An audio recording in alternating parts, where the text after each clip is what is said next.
I started wearing hijab at the tender age of 14.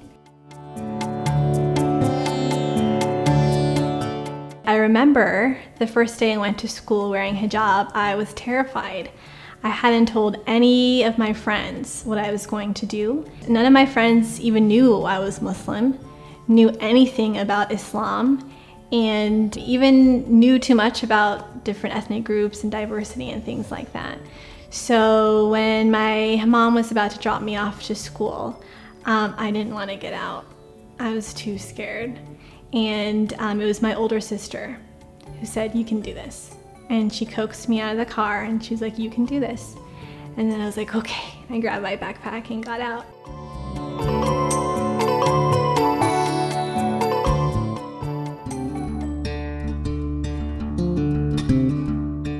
Much of my youth was spent in Texas. We lived in a predominantly Caucasian neighborhood, which I always called the 90210 of Texas.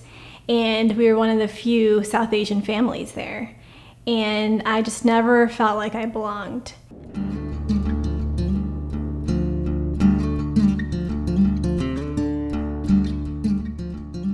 I moved to California a year after I first wore the hijab. And I started in a brand new school, had no friends, and went to an all-girls Catholic school. I quickly, though, grew a very close group of girlfriends. And it was me and another South Asian hijabi, and the rest of the group were actually all East Asian Americans. We had like Filipinos, Chinese friends, Korean. It was just all a big mix. One of my friends is more of the stand-up comedian of the group. She gave me a nickname of Scarfy. So someone who wears a scarf. So she's like, "Hey Scarfy, come over here. Yeah, we saved you a seat." And I'm like, "Okay." And I'd walk over.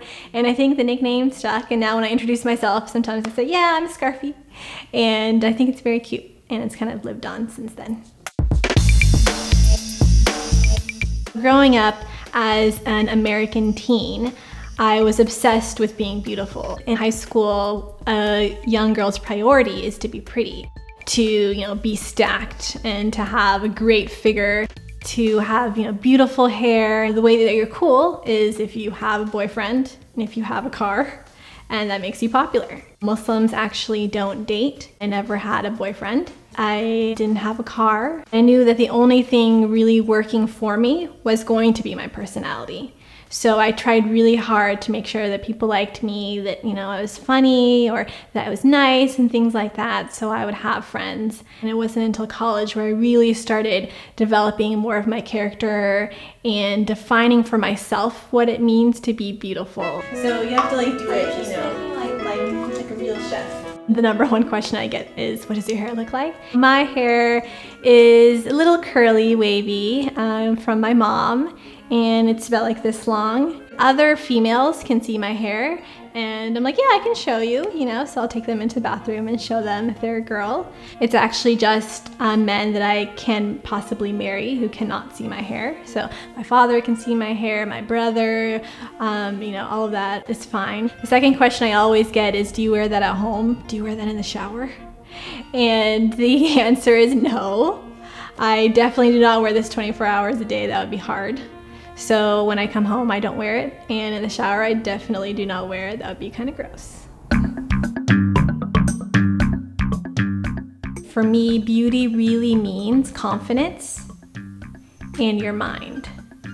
And one of the reasons why I like wearing hijab the most is because people look at me and they have to find me beautiful by my character, by the way I carry myself, and the way I interact with other human beings. Sometimes I think about, if I didn't wear the hijab, then people honestly wouldn't be as nice to me. It's almost like, in some ways, I think the way people treat nuns, it's very different being a Muslim woman who wears hijab and being a nun. I travel with my older sister, and she actually doesn't wear the hijab. And she's noticed it too. She notices that people instantly give me a little more attention, make sure I'm okay. I remember this one time when we were traveling In Paris on a subway, we had our huge suitcases and I was really struggling, and I had this great idea of saving, a few euros by not taking a cab, and I was struggling with my suitcase down to the subway, and just this man came out of nowhere and was like, "I'll help you," and he took my suitcase and lugged it down like 20 flights of stairs, and no one helped my sister. I had to finally be like, "Oh yeah, she's with me." I like wearing the hijab and I am happy wearing it, but there are times when it is a struggle. There are other times when I think about taking it off. It's not an easy choice. I have some very close friends who wore the hijab for 10 years and then took it off, and they're not sure if they'll ever wear it again.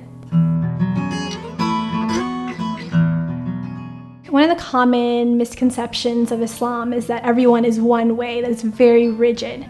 And if you just look at my family, you won't see that. There are 4 women in the family, and only my mother and I actually wear the hijab.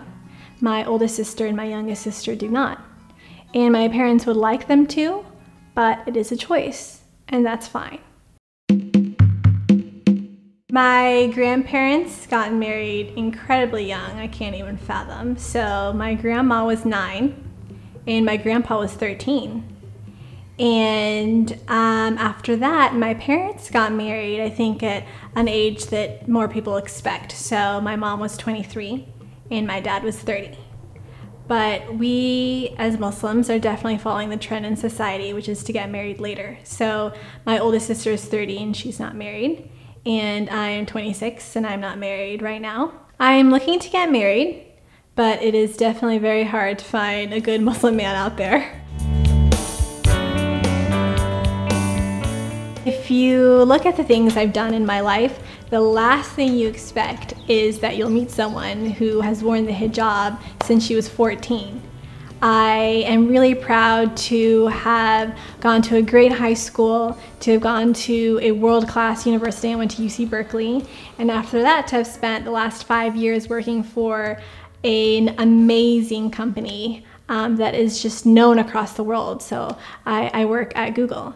And if you look at all that stuff, you will just never expect that that person behind all of that is this very petite Muslim female who has worn the hijab and who continues to wear the hijab. And I really like that.